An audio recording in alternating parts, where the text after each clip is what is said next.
नमस्कार साथियों, आज हैं हम स्टार्टअप के महाकुंभ। वर्कशॉप है फंड रेजिंग के लिए।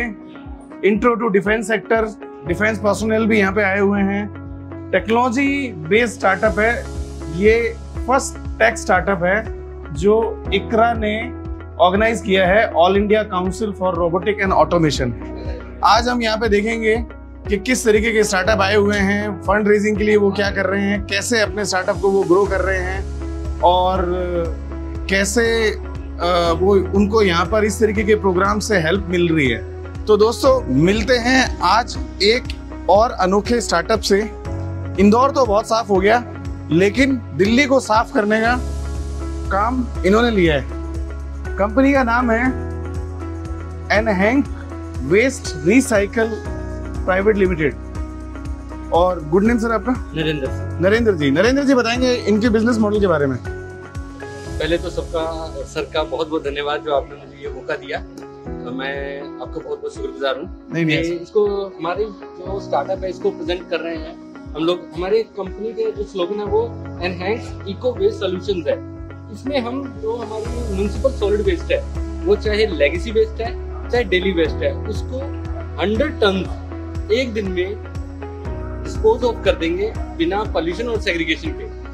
हमारे यहाँ की अब सबसे बड़ी प्रॉब्लम ये है कि इसको सेग्रीगेट करना बहुत जरूरी होता है, और अगर नहीं कर पाते तो वो कचरे के ढेर हमारे लग रहे हैं, वो बड़े हो गए हैं ऑल ओवर इंडिया। हम अगर दिल्ली की बात करें तो दिल्ली पूरे देश में ही बहुत बड़े बड़े पहाड़ है। तो गवर्नमेंट ने जैसे अभी अलग अलग डब्बे लगा रखे हैं, ग्रीन ऐसे अलग अलग, तो वो कुछ फायदा पहुंचा रहे हैं डिस्ट्रीब्यूशन में अलग अलग? सर जी, वो एक्चुअली वो अपनी तरफ से बहुत बढ़िया कर रहे हैं, लेकिन हमारे पास उसको सही इम्प्लीमेंटेशन करने के लिए जो माइंड सेटअप है वो अभी तक पब्लिक में नहीं है। गवर्नमेंट अपना काम बहुत अच्छा कर रही है, लेकिन पब्लिक की भी कुछ रिस्पॉन्सिबिलिटी बनती है। तो आप क्या प्रोसेस करते हैं? मतलब उसके बाद जैसे कचरे को अलग अलग कर लिया आपने, फिर उसके बाद प्रोसेसिंग करने के बाद क्या बनाते हैं? कोई प्रोडक्ट बनाते हैं या मतलब रॉ मटेरियल सप्लाई कर देते हैं? एक्चुअली सर हम लोग उसको सेग्रीगेट नहीं करते। जो पहले लेगेसी वेस्ट बन चुका है, जो पहले पहाड़ बन चुके हैं, अच्छा, उनको डायरेक्टली एक छोटा सा प्रोसेसिंग होता है जिसमें हम लोग उसमें कंस्ट्रक्शन वेस्ट अलग कर देते हैं। अच्छा। और उस सारे को हमारी मशीन के थ्रू पायरोलाइसिस कर देते हैं। ओके। और ये जो पायरोलाइसिस है वो इलेक्ट्रिसिटी बेस्ड है। अच्छा। इसमें क्या होता है कि कचरे के को हम जलाते नहीं है, और उसको गर्म करने के लिए हम बाहर से फ्यूल भी नहीं लगाते। ओके। ये इलेक्ट्रिक का ही सिस्टम है जिससे वो गर्म हो जाता है और वो गैस में कन्वर्ट हो जाता है। अच्छा।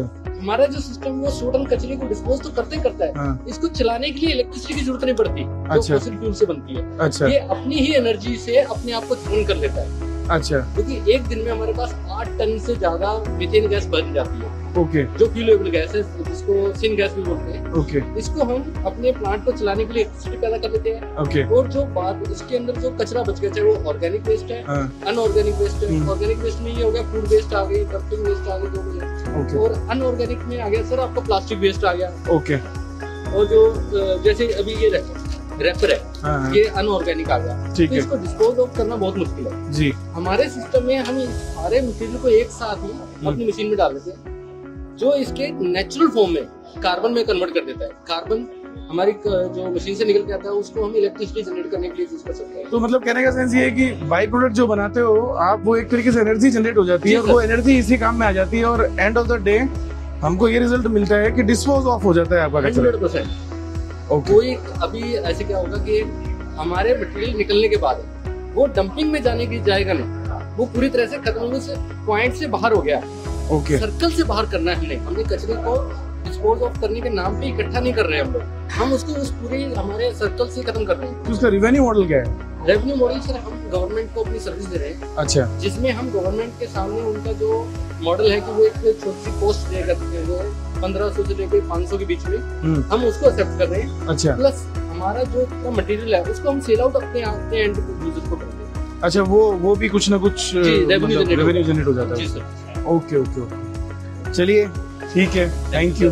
Okay, thank you sir, thank you. तो दोस्तों, आज हम आपको एक और इको फ्रेंडली स्टार्टअप से मिलवाने वाले हैं। तो नितिन जी बताएं आप अपने स्टार्टअप के बारे में कुछ। आप बता रहे थे वहाँ पे डायरेक्टर के साथ डिस्कस कर रहे थे। हाँ जी, हाँ जी, प्रोग्राम डायरेक्टर के साथ। हाँ जी, हाँ जी। मैंने सुना कि मतलब बस आप क्या है कि जो चीज 7 साल में होगी वो 4 साल में हो जाएगी, ऐसा कुछ बता रहे थे। बहुत सारी चीजें। मेरा नाम नितिन ललित है और मैं अल्फा एडवांटेक LLP का फाउंडर हूँ और अल्फा पॉट्स एंड प्लांटर्स का इन्वेंटर। सो ये जो हमारी जो टेक्निक है, ये प्लांटिंग टेक्निक है, this is a 21st century solution for 21st century problem, that is water conservation, plastic waste and environmental and health. तो इन चारों चीज़ों को हमने एक ही प्रोडक्ट से मिटिगेट किया हुआ है, ये अल्फा पॉट। अगर आप देखेंगे ये रिसाइकल्ड में से यूज़ कर रहे हैं हम इसके अंदर Bisleri water bottle caps. 40% by weight हमने इस प्लांटर को, आप बड़ा ले लीजिए छोटा ले लीजिए, 40% बाय वेट हम इसको रिसाइकल्ड प्लास्टिक से बनाते हैं। उसके बाद इसका फ़ायदा क्या है, अगर आप इसका डिज़ाइन देखें तो बड़ा एक अनऑर्थोडॉक्स डिज़ाइन है, पर इस डिज़ाइन के पीछे पूरी इंजीनियरिंग ये है कि ये जो आप इसके अंदर कॉन्टूर्स देख रहे हैं, ये air cavities and moisture barrier का काम करते हैं। वेपर लॉक एक मैकेनिज्म को जनरेट करते हैं जो अभी तक किसी भी प्लांटर में नहीं है। यहाँ पे वेपर आता है और प्लांट की रूट्स ऑल ओवर 360 डिग्री इसके अंदर फॉर्म होती हैं। ये मिट्टी के गमलों से कैसे बेटर है? मिट्टी का गमला तो 8000 साल पुरानी टेक्नोलॉजी है। मिट्टी का गमला मोहनजोदारो हड़प्पा एक्सकेवेशन में ही निकला था मिट्टी का गमला। आज भी लाजपत नगर के घर में, वसंत कुंज में चले जाओ, कहीं में चले जाओ, मिट्टी का गमला ही है। नीचे मर्सिडीज का लिया पर गमला मिट्टी का ही है जी। घर में LED बल्ब आ चुका है पर गमला मिट्टी का ही है। पैरों में स्पेशल शूज आ चुके हैं, वॉकिंग शूज डिफरेंट हैं। मनी आपका प्लास्टिक से पेटीएम हो चुका है पर गमला मिट्टी का ही है। तो मतलब आप ये चाहते हो कि अब वो सारे मिट्टी के गमले रिप्लेस हो जाएं? टेक्नोलॉजिकल एडवांसमेंट बहुत जरूरी है सर। टेक्नोलॉजिकल एडवांसमेंट ही है तभी आज हम जिस चीज से रिकॉर्ड कर रहे हैं, नहीं तो आप मेरे मुंह पे ऐसे माइक लेके खड़े होते। तो टेक्नोलॉजिकल एडवांसमेंट है ना, तो टेक्नोलॉजिकल एडवांसमेंट बहुत जरूरी है, खासकर पौधों के लिए, गार्डनिंग के लिए। क्योंकि हमें ये नहीं, पहले हम गांव में रहते थे, हमें पता होता था, अंदाजा होता था कौन सा प्लांट कौन सा है, किस चीज का। आज तक लोगों को नहीं पता है, तो हमें ये नहीं पता कब पानी, कितना पानी, कैसे पानी।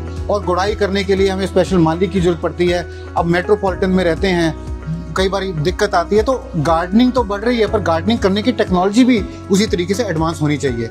तो इसलिए हमने ये पॉट बनाया जो वाटर कंजर्वेशन पॉट है।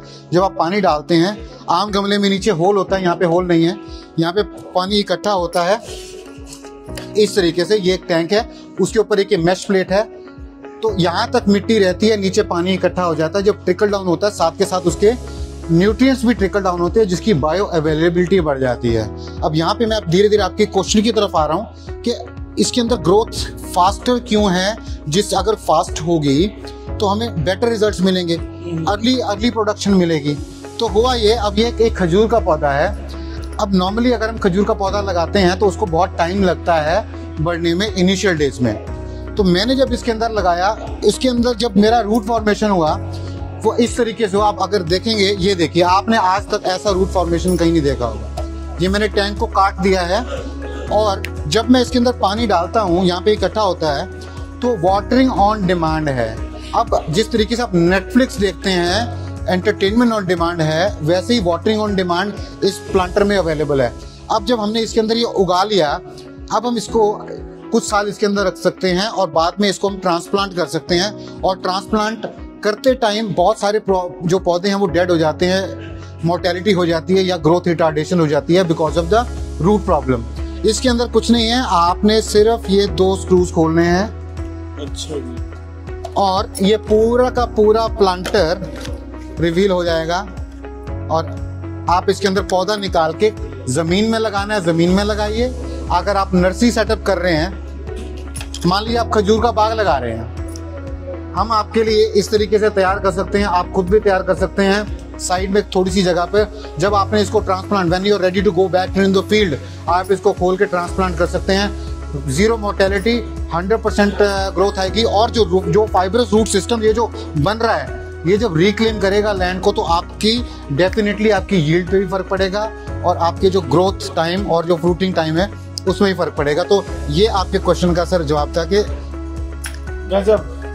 तो जैसा नितिन जी ने बताया कि टेक्नोलॉजी बढ़ती जा रही है, लोगों के घर में बढ़िया बढ़िया गाड़ियां आ रही हैं, लेकिन गमले वही मिट्टी के पुराने, 8000 साल पुराने। थोड़ा एडवांसमेंट करने की कोशिश करिए और रियल में स्टार्टअप के लिए बहुत बड़ी अपॉर्चुनिटी है। या और ये देखिए, और आपको एक और चीज बताता हूँ मैं, ये सारे के सारे कोलैप्स फॉर्म में आते हैं। आप मानेंगे नहीं, ये 1 दर्जन गमले ये हैं, 1 दर्जन गमले। ये उठा के देखिए आप, ये काफी हल्का है। काफी हल्का है। ये 1 दर्जन गमले हैं। मिट्टी लेने जाए तो पूरा वो टेम्पो लेके जाना पड़ेगा। या ये 1 दर्जन गमले हैं इसके अंदर, और आराम से हम इसको कहीं पे भी डिलीवर करते हैं। तो इसलिए जो टेक्नोलॉजिकल एडवांसमेंट की बात इसलिए कर रहा हूँ क्योंकि मैं खुद एक टेक्नोलॉजी पर्सन हूँ। सर मेरे को एक चीज बताइए, काले ही क्यों है और कोई कलर नहीं हो सकता? काले होने का 2 कारण है। एक तो फर्स्ट ऑफ ऑल हम रिसाइकल करते हैं, और सेकंड जो आप कभी भी देखिए जो लाइट गमले होंगे उसके अंदर जब लाइट पेनिट्रेशन होती है तो 2 फॉर्मेशन होती है। एक होती है एल्गी फॉर्मेशन और सेकंड होती है फोटोट्रोपिज्म। रूट्स को अंधेरा चाहिए होता है, तो जब रूट्स को लाइट नजर आएगी तो they get phototropism is an effect, तो जिससे दिक्कत आती है। और काले is best suited for growing plants. अब नेक्स्ट क्वेश्चन आपका मुझे लगता है ये होना चाहिए कि ये अगर काले हैं तो गर्म हो जाते होंगे, हीट ऑब्जॉर्बिंग हो जाते होंगे। बिल्कुल, बिकॉज ये नॉर्मली आता है मेरे को क्वेश्चन। ये जो आप इसका डिजाइन देख रहे हैं, सबसे पहले तो ये प्लेन सरफेस नहीं है। जब सन हिट करता है तो इसका सरफेस एरिया कम हो गया, तो हीट कम है। सेकंड, ये जो कैविटीज हैं ये लगभग 1 इंच की हैं, जो हमें एक टेम्परेचर से इंसुलेशन प्रोवाइड करती हैं, तो ग्रोथ रिटार्डेशन नहीं होती। Heat is the killer, over watering is the killer. तो हमने वो दोनों चीजें इसके अंदर टेक्निकली अभी डिजाइन हमने दूर कर दी हैं, और प्लांट को फैसिलिटेट किया है। कैपिलरी एक्शन सपोर्ट करता है जिससे ग्रोथ बेटर होती है। तो थैंक यू दोस्तों, आज आपने इस इवेंट में हमारे साथ 2 से 3 स्टार्टअप्स को देखा, और मुझे इसमें नितिन जी का स्टार्टअप सबसे बेस्ट लगा। Thank you very much. अगर अवार्ड देना चाहिए तो इनको देना चाहिए। ऊपर अवार्ड सेरेमनी चल जरूर रही है, लेकिन गुड, हमारे लिए यही अवार्ड है। फ्रेंचाइजी सिस्टम और बाकी सारी चीजें आप बना सकते हो। अभी तो हम डायरेक्टली कंज्यूमर को दे रहे हैं, D2C है, because I hardly spend any money in marketing by choice. इसके भी ऐसे नहीं, बाय चॉइस, बिकॉज मुझे ये लगता है कि अगर मेरे प्रोडक्ट में दम है तो वो कहते हैं ना, सचिन नहीं बोलता, सचिन का बल्ला बोलता है, राइट? तो मार्केटिंग के लिए अभी हम धीरे धीरे आगे बढ़ रहे हैं। मैं चाहता हूँ, मेरी 3-4 साल की मेहनत है, बाहुबली ऑरा। ओके, मतलब बाहुबली ऑरा, मतलब आपका बिजनेस बाहुबली की तरह दिखे, बने, क्रिएटिव लगे। ऑलरेडी क्रिएटिव है आपका कॉन्सेप्ट, लेकिन एक स्टार्टअप को पूरा लेकर हीरो बनाने का प्रोसेस इसमें दिया हुआ है। हालांकि इसमें सारे क्वेश्चन ही क्वेश्चन है जो सॉल्व आपको करने हैं, बड़े स्टार्टअप को तैयार करने। आपका आइडिया बहुत बढ़िया है और काफी ग्रो करेगा, 100% करेगा। मुझे खुद लगता है, मतलब इतने आइडिया सुनने के बाद मुझे लगता है कि कुछ ऐसा है जो मतलब मिट्टी के गमले अगर रिप्लेस ही कर दिया जाए तो कितना बड़ा मार्केट है। मैं 2016 तक कनाडा में था, और मैं टेक्निकल एक सर्टिफाइड जर्नीमैन टेक्नीशियन हूँ। मैं आपकी कार को पॉइंट A से पॉइंट B को तक चला के नहीं, खोल के लेके जा सकता हूँ। मैं भी बहुत सारी चीज़ें बना सकता था, पर मुझे लगा कि एनवायरनमेंट के लिए कुछ करना चाहिए, वाटर सेविंग के लिए कुछ करना चाहिए, आपकी हेल्थ के लिए कुछ करना चाहिए, क्योंकि आने वाली जनरेशन के लिए बहुत ज़रूरी है। हम बातें तो बहुत बड़ी बड़ी करते हैं, पर काम रियल ग्राउंड पे करने वाले ही सही स्टार्टअप्स हैं। तो मैं उन सब स्टार्टअप्स को भी ये इस वीडियो के थ्रू मैसेज देना चाहूँगा कि जितने भी इको फ्रेंडली स्टार्टअप्स हैं, स्टे टू द कोर। आपका आने वाला टाइम सिर्फ आपका ही है। Great sir, great, thank you. Welcome sir. तो दोस्तों, आज मैं आपको मिलवाने जा रहा हूँ विशाल जी से, जो कुछ इको फ्रेंडली चीजें करने वाले हैं अपने स्टार्टअप में। और चूंकि ये टेक स्टार्टअप है तो यहाँ पे टेक्नोलॉजी बेस्ड स्टार्टअप आपको ज्यादा मिलेंगे। तो विशाल जी, अपने स्टार्टअप के बारे में आप कुछ बताएं। ठीक है, तो हमारे स्टार्टअप का नाम ZI है। तो ZI क्या है कि ZI कंपनी जो एंटरप्राइजेज होते हैं उनकी एमिशन को कैलकुलेट करने में, रिड्यूस करने में और साथ साथ में रिपोर्टिंग करने में हेल्प करता है। ओके, तो ये बेसिकली B2B है, जो बड़े बिजनेस हैं जो ज्यादा CO2 रिलीज करते हैं और वो कैसे एनवायरनमेंट को सेव कर सकते हैं। लेकिन आपको लगता है कि ये बड़े बिजनेस पैसा कमाने के अलावा कुछ सोचते भी होंगे इस तरीके से? हाँ, मेन बात यहीं पे आती है कि बिजनेस लगता है कि अगर हम सस्टेनेबिलिटी जा रहे हैं तो हमें प्रॉफिट को बाय बाय बोलना पड़ेगा, बट ऐसा नहीं होता। सिंपल सा क्या होता है कि अगर आप कैलकुलेट कर रहे हो, एमिशन फंडेड कर रहे हो, तो उसमें आप एफिशिएंट हो रहे हो। जो भी आपके वेस्टेज हो रहे थे, जो भी आपकी इनएफिशिएंसी सप्लाई चेन में, आप और ज्यादा एफिशिएंट हो रहे हो। साथ साथ में जो अभी इन्वेस्टर्स है, इन्वेस्टर आपको मनी पुट अप कर रहे हैं, क्योंकि ज्यादातर जो पैसा आता है इंडिया के मार्केट में वो यूरोप की साइड से आता है और बाहर के जो इन्वेस्टर होते हैं वो पुट अप करते हैं। तो वो आपकी रिपोर्टिंग मांगते हैं कि अगर आप पे लॉन्ग टर्म इन्वेस्टमेंट पुट कर रहे हैं तो आप अपने फुटप्रिंट को कैसे चेकआउट कर रहे हो, क्योंकि लॉन्ग टर्म में अगर हम पैसा लगा रहे हैं तो जो हमारी गवर्नमेंट है हमसे पूछेगी।